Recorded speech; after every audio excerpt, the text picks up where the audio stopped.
Hello मेरे भाई। तो सबसे पहले आप सभी को सुप्रभात।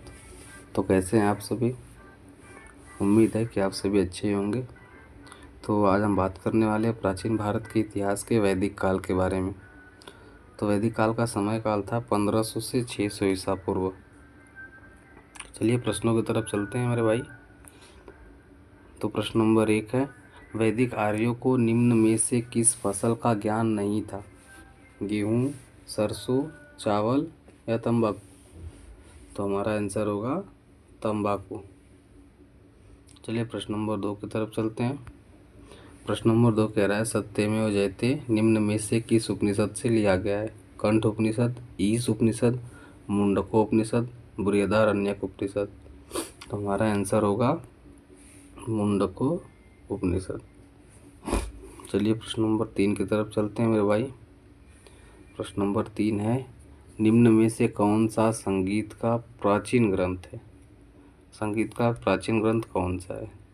तो ऋग्वेद, सामवेद, आयुर्वेद या अथर्ववेद? तो हमारा आंसर होगा सामवेद। सामवेद। चलिए प्रश्न नंबर 4 की तरफ चलते हैं। ऋग्वेद के किस मंडल में सर्वप्रथम शूद्रों का उल्लेख मिलता है?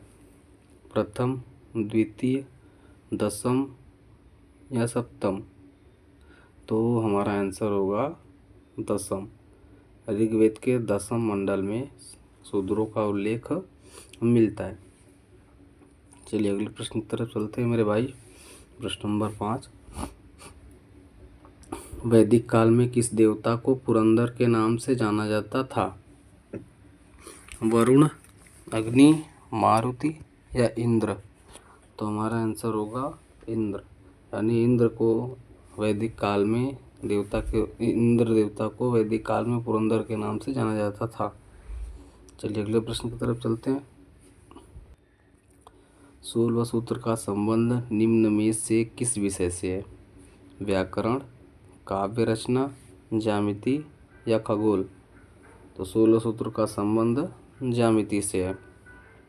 चलिए अगले प्रश्न की तरफ चलते हैं मेरे भाई। प्रश्न नंबर 7, ऋग्वेद के यज्ञकर्ता को किस नाम से जाना जाता था? ऋग्वेद के यज्ञकर्ता को किस नाम से जाना जाता था?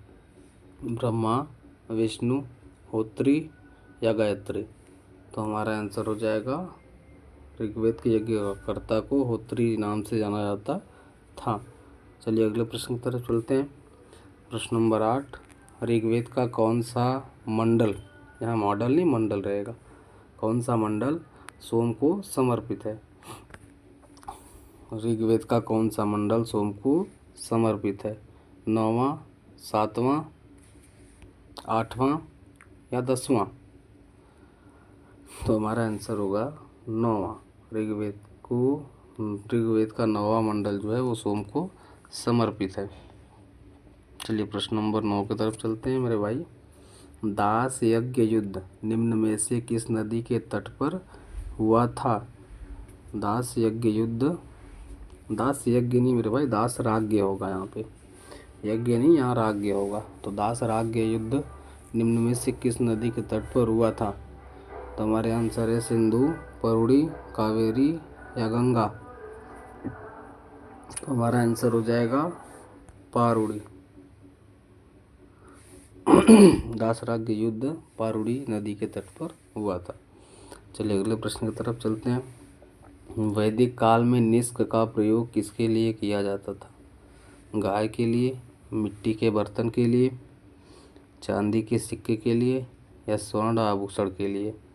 तो हमारा आंसर हो जाएगा, वैदिक काल में निष्क का प्रयोग स्वर्ण आभूषण के लिए किया जाता था। चलिए अगले प्रश्न की तरफ चलते हैं मेरे भाई। वैदिक राजा अश्वपति का संबंध था मगध से, श्रावस्ती से, कैकेय से या विदेह से? तो हमारा आंसर हो जाएगा कैकेय से। कैकेय से वैदिक राजा अश्वपति का संबंध था। चलिए अगले प्रश्न की तरफ चलते हैं मेरे भाई। प्रश्न नंबर 12, उपनिषद का संबंध निम्न में से किस विषय से है? योग से, गणित से, ज्योतिष से या दर्शन से? तो हमारा आंसर हो जाएगा दर्शन से। उपनिषद का संबंध दर्शन से है। चलिए अगले प्रश्न की तरफ चलते हैं। प्रश्न नंबर 13, आरंभिक आर्य किस नदी से सर्वाधिक परिचित थे? गंगा, सिंधु, सतलज या फिर यमुना?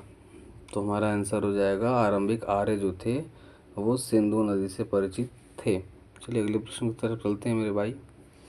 प्रश्न नंबर 14, किस स्थल की खुदाई से सर्वाधिक लौह धातु के प्रचलन का प्राचीनतम साक्ष्य मिलता है? तक्षशिला, श्रावस्ती, अतरंजी खेड़ा या कौशाम्बी? तो हमारा आंसर क्या हो जाएगा मेरे भाई? अतरंजी खेड़ा।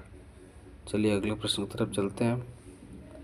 तो ये आज की क्लास का आखिरी प्रश्न है। गोत्र प्रथा का प्रचलन निम्न में से किस काल में हुआ था? ऋग्वैदिक काल, महाकाव्य, सूत्र काव्य या उत्तर वैदिक काल?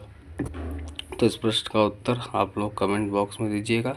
तो वीडियो कैसी लगी ज़रूर बताइए, और अच्छी लगी तो चैनल को सब्सक्राइब करिए और वीडियो को लाइक करिए। धन्यवाद।